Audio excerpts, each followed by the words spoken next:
इसी कड़ी में हमारे अगले वक्ता हमारे अध्यक्ष महोदय इस सत्र के, मैं उनसे अनुरोध करूंगा कि वो आए, मूल निवासी प्रदीप कौर जी अपनी बात को रखें, या कि प्रदीप कौर जी।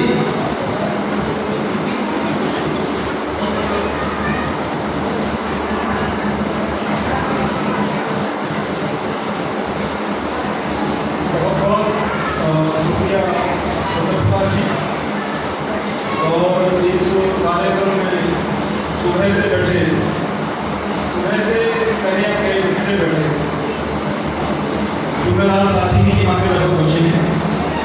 और ये विषय बहुत हद तक बहुत साधारण तरीके से अभिषेक है और चक्कर और बाकी जो है आयोजन की इसको बहुत अच्छा है। इसलिए मेरा अध्यक्षता का जो बजट है वो बहुत हल्का हो गया, तो मुझे ज़्यादा मेहनत नहीं करनी थी। वैसे मैंने तैयारी करी थी और लिखते लिखते 26 पेज लिख दिए, फिर उनको कम करने का आदेश हुआ, फिर 11 हुए, फिर कम करने का आदेश हुआ कि 3-4 पेज होने का खत्म हो जाए। तो मैं भी समय सीमा का अपना ध्यान रखूँ, तो भी समय है। फिर भी मुझे मेरे अध्यक्षता का जो अधिकार है जो मैं दे रहा हूँ, साथियों सभी को ये विषय लगभग अच्छे तरीके से क्लियर हो गया है। मूल निवासी बहुजनों का सामाजिक अभिसरण ही राष्ट्र निर्माण का सर्वस्व है।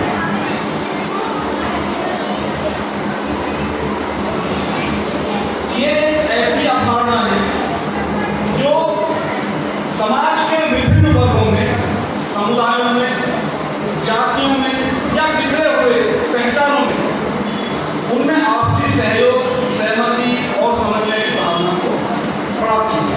ये एक ऐसी धारणा है और इसका उद्देश्य सामाजिक, सांस्कृतिक, आर्थिक और राजनीतिक जो भेदभाव के बीच में है, जो ये हासिल नहीं कर पा रहे हैं, उस सामाजिक, सांस्कृतिक, आर्थिक और राजनीतिक क्षेत्र में मजबूती हासिल करना है।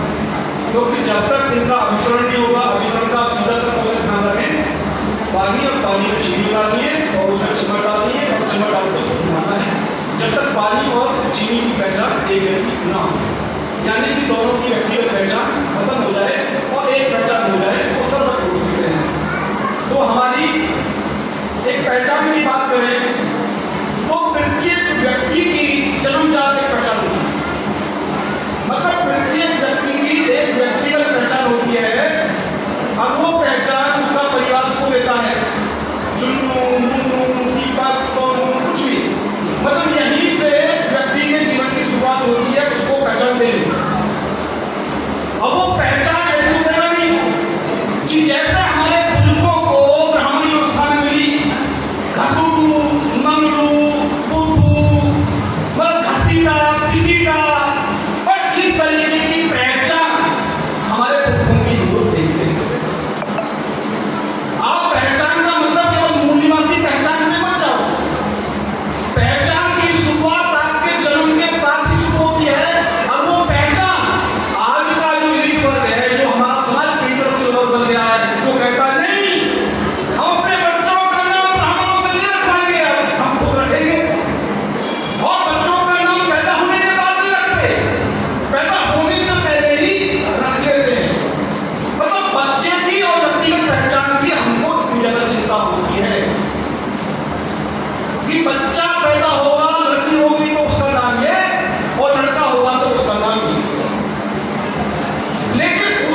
यानी कि पहचान आपकी वहां पूछा करें।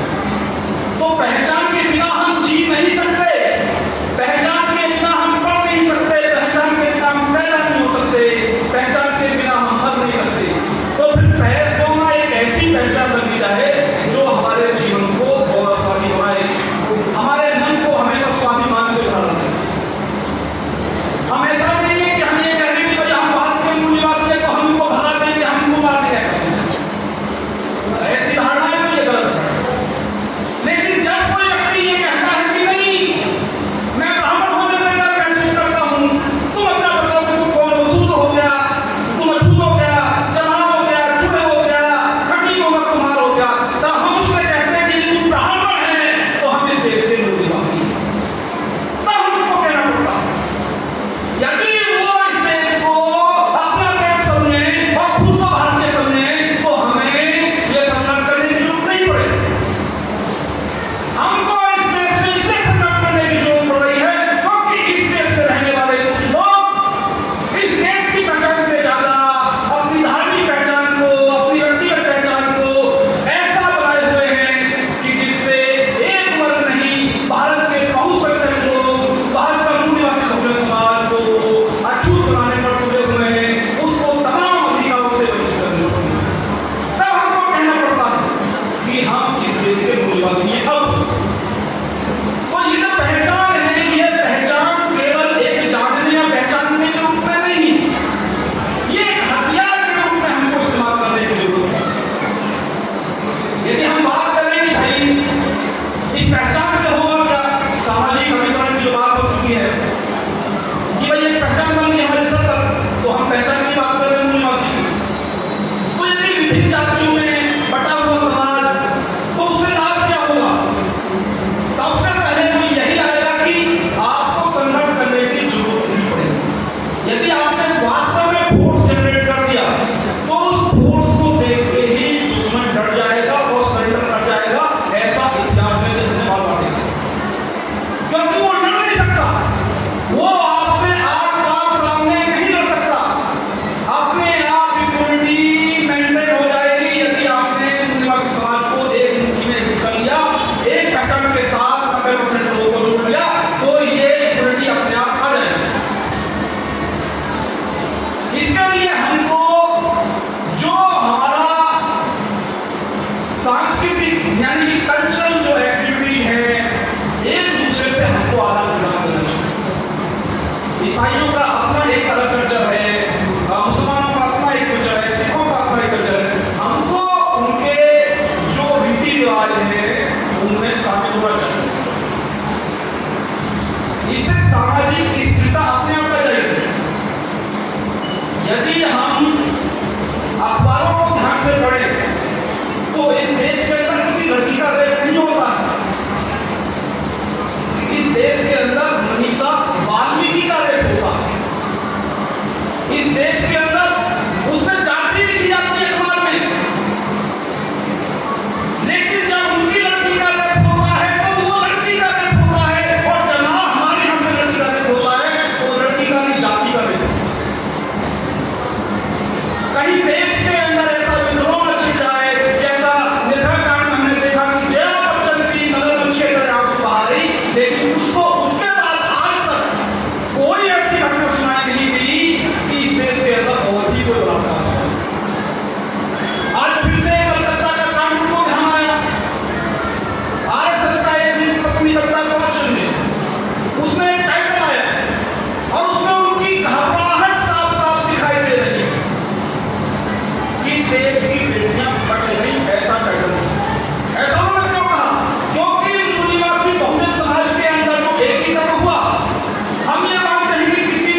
समाज की बेटियां खड़ी हैं। यानी कि जिस तरीके से वो चाह रहे थे कि देश के अंदर रातों रात भागों में खड़ा हो जाए, वो नहीं खड़ा हुआ। वहां पे एक में कौन चल रहा है, इक्वल रेप चल रहा है। तो हमारे समाज का लोग जो है इस बात को समझने की, जब इसकी बात तुम कलकत्ता की बात कर रहे हो तो किस लड़की की बात क्यों नहीं हो? तो जैसे ही ये प्रश्न खड़े हो रहे हैं तो ये जो उनकी ताकत है वो कमजोर हो रही है और हमारे लोगों के अंदर अपने पढ़ाई की पहचान के साथ, अपने लोगों के साथ उनकी आगे की जो भावना है वो मजबूत हो रही है। बाबा साहब अम्बेडकर 25 नवंबर 1949 में संविधान को हैंड ओवर करते हैं। 26 नवंबर हम लोग जानते हैं, लेकिन बाबा साहब का जो स्पीच है वो 25 नवंबर का ही है और वो 2 साल 11 महीने सफेद रूप में कहते हैं कि आज से कल लोग है, लेकिन 25 तारीख को भी जोड़ के हम 26 नवंबर जोड़ते तो 18 तक हो जाते हैं। तो बाबा साहब उस दिन बोलते हैं, काफी लंबी स्पीच है लेकिन मैंने कुछ चीजें उसमें से लिखी है कि जाति की भावना ने सामाजिक भावना को, यहां तक कि मानवीय भावना को भी खत्म कर दिया। सामाजिक भावना छोड़िए, मानवीय भावना को भी खत्म कर दिया। उस वर्ग की ऐसी भावना है कि यदि हमारे साथ कुछ भी हो रहा है तो जानवरों तक तो प्यार करेंगे, हमको जानवरों से भी नीचे समझते हैं। मतलब ऐसा एक वर्ग इस देश के अंदर है जो हमको जानवरों से भी नीचे समझता है। और कमाल की बात यह कि उसको श्रेष्ठता मिली हुई है। कमाल की बात यह है कि श्रेष्ठता मिली हुई है। तो बाबा साहब सामाजिक अभिसरण के लिए और बोलते हुए आगे लिखते हैं कि भाई जातियों को और भेदभाव को खत्म करने के लिए जो पहला सुझाव रखा जाए तो अंतरजातीय भोज रखना चाहिए। ये काफी लंबी लाइन है, मैं शॉर्ट में चीजों करूंगा, लेकिन बाबा साहब इसके आगे और बोलते हैं, लेकिन कुछ लोग इसमें बात खत्म कर देते, लेकिन इतना ही काफी नहीं है, क्योंकि जब जात पात तोड़ो में बाबा साहब ने स्पीच दी तो उसके बाद जो है एक आंदोलन चला हरिजनों वाला, और उसमें जो है अलग अलग जातियों के लोगों के साथ में उधर नोटंकी की गई, लोगों को खाना करने की, सहभोज करने की, अंतरजातीय भोज करने की। तो बाबा साहब के दिमाग में वो बात थी और उसकी बात को वो रेफर करते हुए बोलते हैं कि केवल अंतरजातीय भोज करना काफी नहीं है। यदि वास्तव में इस चीज का उपचार करना है तो अंतरजातीय विवाह एक मजबूत समाधान हो सकता है।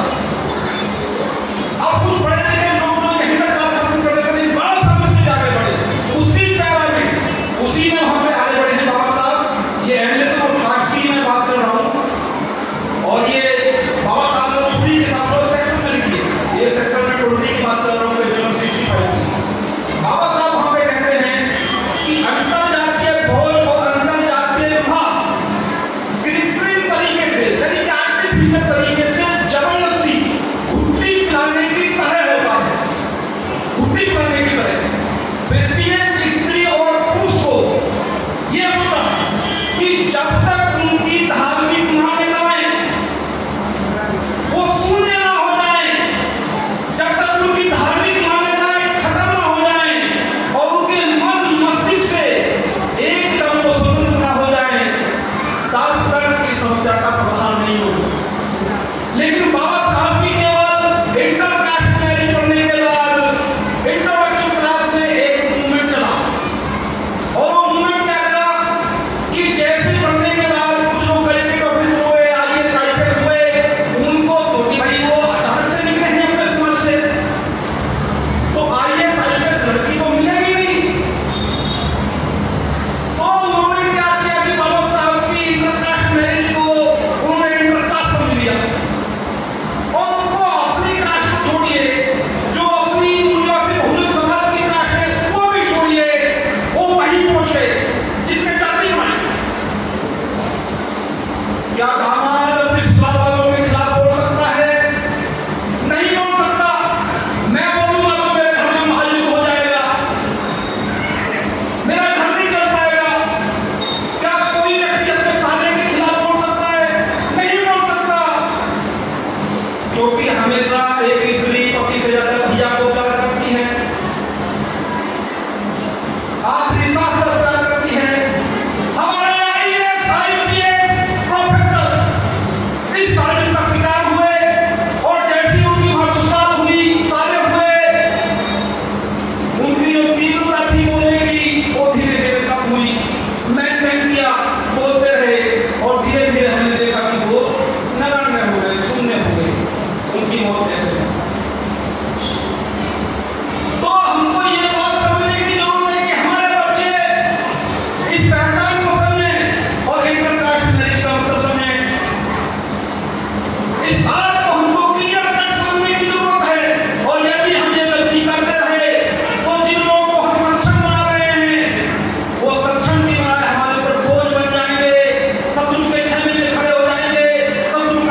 कि जाति को खत्म करने का विचार यदि आपके मन में आता है और आप ये सोचते हैं कि ब्राह्मण अपने वर्ण की शक्ति और प्रतिष्ठा के अंत करने की ही बगावत करेगा, तो आप गलती कर रहे हैं, आप गलत फहमी में हैं। मेरी राय में, आगे मेरी राय में धर्मनिरपेक्ष ब्राह्मण जो धर्म में विश्वास नहीं रखता, धार्मिक मान्यताओं में विश्वास नहीं रखता, मेरी निगाहों में धर्मनिरपेक्ष ब्राह्मण और कट्टर धार्मिक ब्राह्मण एक ही शरीर की दो भुजाओं की तरह हैं और इनमें अंतर करना बिल्कुल व्यर्थ है। और जब भी एक पर मुसीबत आती है तो दूसरा अपने आप ही उसमें सत्य हो जाता है। ये बाबा साहब के शब्द हैं, नेशनल फ्लैग में, और ऐसा प्रैक्टिकली हमने देखा भी। हमने कन्हैया कुमार को देखा जिसने ब्राह्मणवाद मुर्दाबाद, ब्राह्मणवाद मुर्दाबाद, जातिवाद मुर्दाबाद ऐसे नारे लगाए, और हमने इलेक्शन से पहले उसको मंदिर के सामने ही मत्था टेकते हुए देखा, धार्मिक मान्यताओं को मानते हुए देखा। यदि हम कम्युनिस्ट पार्टी की बात करें जो धर्मनिरपेक्ष होने का दावा करती है, उसका सीतारमन येचुरी धार्मिक मान्यताओं में पूरी तरीके से देखते हैं। तो हमको व्यवहार से समझने की जरूरत है, हमको बाबा साहब के लिखित साहित्य से समझने की जरूरत है। और बाबा साहब कहते हैं कि यदि इन चीजों का तोड़ करना है, इन चीजों का तोड़ करना है, तो जो लोकतंत्र की बात कर रहे थे अजय जी वाली, बहुत अच्छा मुद्दा उन्होंने रखा, जो एक अलग तरीके की बात है और हमारे लोग उसको समझ सकते हैं, सामाजिक लोकतंत्र।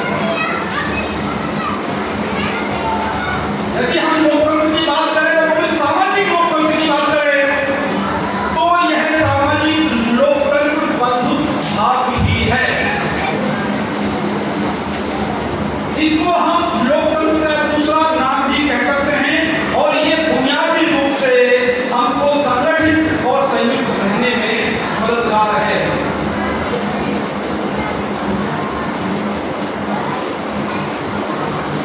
सामाजिक लोकतंत्र में बाबा साहब के शब्दों से हमको समझा जाना चाहिए। बाबा साहब के सामाजिक लोकतंत्र का क्या अर्थ है? इसका अर्थ है एक ऐसी जीवन पद्धति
भी देखा है, तो हम देखते हैं कि हमारी इंट्रोडक्शन क्लास, हमारी लीडरशिप क्लास क्या है। मूल्यवासी बहुमत समाज के नेताओं में बंधुता भाव को छोड़िए, शत्रु का भाव है। एक नेता दूसरे नेता को खत्म करने की मानसिकता रखता है। हम ये कह सकते हैं कि दुनिया की जितनी पार्टियां हैं, दुनिया के जितने भी संगठन हैं, वो भले ही अलग अलग हों, लेकिन वो एक हो जाते हैं, एक मुद्दे पर एक हो जाते हैं। लेकिन हमारे संगठन एक नहीं होते, और ये धारणा समाज के लोगों में ऐसी पाई जाती है कि यार हमारे तो लाखों संगठन, तुम भी एक संगठन ले आए। अरे सबसे बड़ी बात कि संगठन अलग क्यों बन रहे हैं, इस बात को आपने सोचा? तो इस बात पे गायत्री ने बहुत अच्छा रेफरेंस हमको दिया, सामाजिक लोकतंत्र। और सामाजिक लोकतंत्र को जो सबसे ज्यादा नुकसान पहुंचाते हैं, उन्होंने वो बात भी कही, जातीय संगठन, जातीय पहचान। अब हम जातीय संगठन, व्यक्तिवादी संगठन, परिवारवादी संगठन, इस तरीके से हमने संगठनों के नाम सुने और ये सब लोग कहते हैं। लेकिन जब हम समाजवादी पार्टी वालों से बात करते हैं तो उनका संगठन लोकतांत्रिक संगठन, भारत में संविधान को लागू करने वाला संगठन नहीं। यदि बहुजन समाज पार्टी वालों से बात करें तो उनका संगठन सबसे लोकतांत्रिक संगठन, बाबा साहब के मूवमेंट को बुलाने वाला संगठन नहीं। यदि हम बहुजन आघाड़ी वालों से बात करें तो उनका संगठन ही लोकतांत्रिक और बाबा साहब के मूवमेंट को चला। ये सब झूठ बोलते हैं। और हमको यदि जातीय भावना और जातीय चेतना हमारे अंदर है तो हम सही को सही नहीं कह पाएंगे और गलत को हम गलत कहेंगे। आप यकीन मानिए, हम लोग जातीय पहचान को ज्यादा महत्व देते हैं। अभी मैं कल ही पर्ची काटने गया तो वहां पे एक साथी से बात हुई, तो आप समझ जाएंगे इंसिडेंट से। ये इंसिडेंट इसलिए हमको जरूरी है कि सामाजिक अभिसरण हम नहीं कर पाते हैं, तो उसका दुष्परिणाम जो विभाजनकारी अयोध्या जी ने रेफर किया वही होगा। तो उस व्यक्ति ने मुझसे कहा कि यार चंद्रशेखर ने हमारे लड़कों को पीट दिया।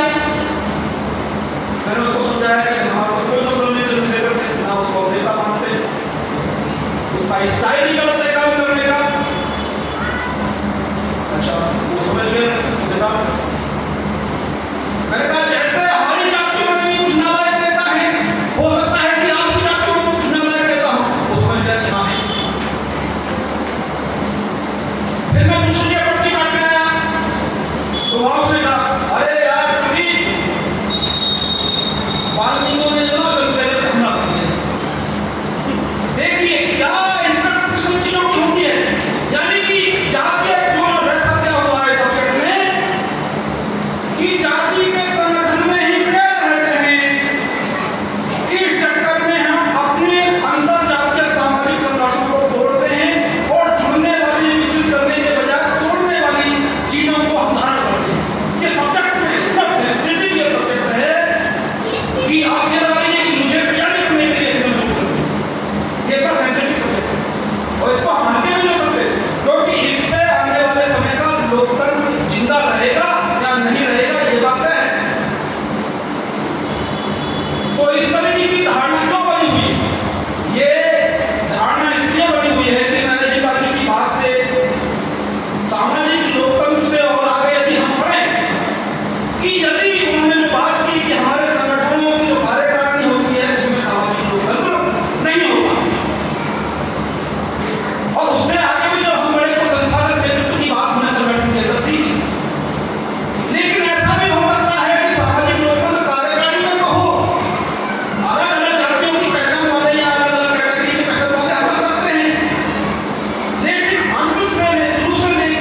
साथियों, इसी के साथ मैं अपनी बात को खत्म करते हुए आपसे यही विनती करूंगा कि यदि आप किसी भी संगठन में जुड़ते हैं और आपके मन में केवल जातीय चेतना के साथ उस नेता से जुड़ने की भावना है, जातीय भावना है, तो आप भी दोषी हैं।